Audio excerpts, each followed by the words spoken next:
ಎಲ್ಲದಕ್ಕೂ ಏಜೆಂಟ್ಸ್ ಬಿಟ್ಟಿದ್ದಾರೆ. ಈ ಜಿಲ್ಲೆಯಲ್ಲಿ ಏನಾಗಿದೆ, ಮಂತ್ರಿಗಳು ಅವರ ಇಲಾಖೆಯಲ್ಲಿ ಏಜೆಂಟ್ಸ್ ಇದ್ದಾರೆ. ಈ ಜಿಲ್ಲೆಯಲ್ಲಿ ಒಂದೊಂದು ಇಲಾಖೆಗೆ ಒಂದೊಂದು ಏಜೆಂಟ್ ಇದ್ದಾರೆ.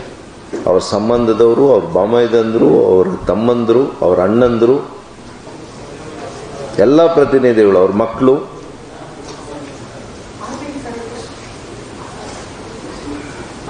ಒಂದು ರಿಜಿಸ್ಟರ್ ಆದರೆ ಹೊರಗಡೆ ಬರೋಷ್ಟೊತ್ತಿಗೆ ಇಂಥದ್ದು ರಿಜಿಸ್ಟರ್ ಆಗಿದೆ.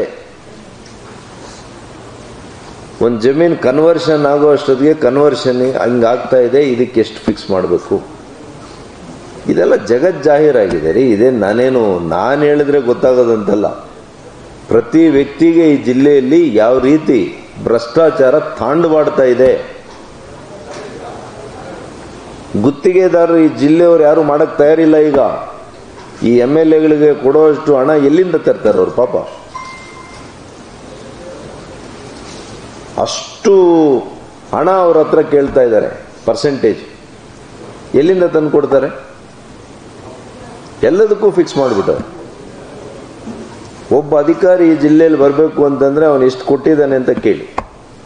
ಇವ್ರಿಗೆ ಮಾನ ಮರ್ಯಾದೆ ಇದೆಯಾ? ಬಿಜೆಪಿ ಸರ್ಕಾರ ನಮ್ಮ ಆಡಳಿತದಲ್ಲಿ ಒಬ್ಬ ಅಧಿಕಾರಿ ಹಣ ಕೊಟ್ಟು ಬಂದಿರೋದು ಹೇಳಿ, ನಾವು ರಾಜಕಾರಣದಲ್ಲಿ ನಿವೃತ್ತಿ ಆಗ್ತೀನಿ ನಾನು ನಮ್ಮ ಜೀವನದಲ್ಲಿ. ಅಂತ ಅಧಿಕಾರಿಗಳ ಹತ್ರ ನಿಮ್ಗೆ ಯಾವ ನೈತಿಕತೆ ಇರುತ್ತೆ? ನೀವು ಕೆಲಸ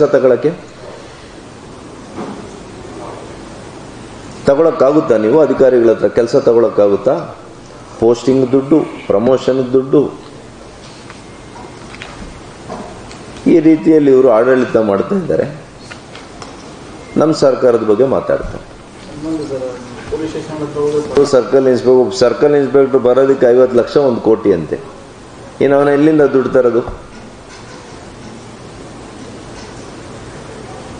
ಈಗೇನಾಗಿದೆ ಈ ಜಿಲ್ಲೆಯಲ್ಲಿ, ಇವತ್ತು ಯಾರು ಕಾವಲು ಇರಬೇಕಾಗಿತ್ತು ಅವರೇ ಇವತ್ತು ಕಳ್ತನಕ್ಕೆ ಇಳಿದಿದ್ದಾರೆ. ಅದಕ್ಕೆ ಅನುವು ಮಾಡಿಕೊಟ್ಟಿರೋರು ಯಾರು? ಇಲ್ಲಿನ ಪ್ರತಿನಿಧಿಗಳು. ಇಂಥವರನ್ನ ಜನ ಆಯ್ಕೆ ಮಾಡಿದ್ದಾರೆ. ಅನುಭವಿಸ್ಬೇಕು. ಅಲ್ಲ, ಅನುಭವಿಸ್ಲಿ. ಈಗ ಜನ ಆಯ್ಕೆ ಮಾಡಿರೋದಲ್ಲ ಇಂಥವ್ರನ್ನ. ಜನ ಅನುಭವಿಸ್ತಾ ಇದ್ದಾರೆ, ಜನ ತೊಂದರೆ ಪಡ್ತಾ ಇದ್ದಾರೆ, ಜನ ಅನುಭವಿಸ್ಬೇಕು. ಇನ್ನ 3 ವರ್ಷ ಏನ್ ಮಾಡೋಕ್ಕಾಗ್ತದೆ? ನಾವೇನ್ ಮಾಡೋಕ್ಕಾಗ್ತದೆ? ನಮ್ಮ ಸರ್ಕಾರ ಬರಲಿ, ಇದನ್ನು ಸರಿ ಮಾಡ್ತೀವಿ.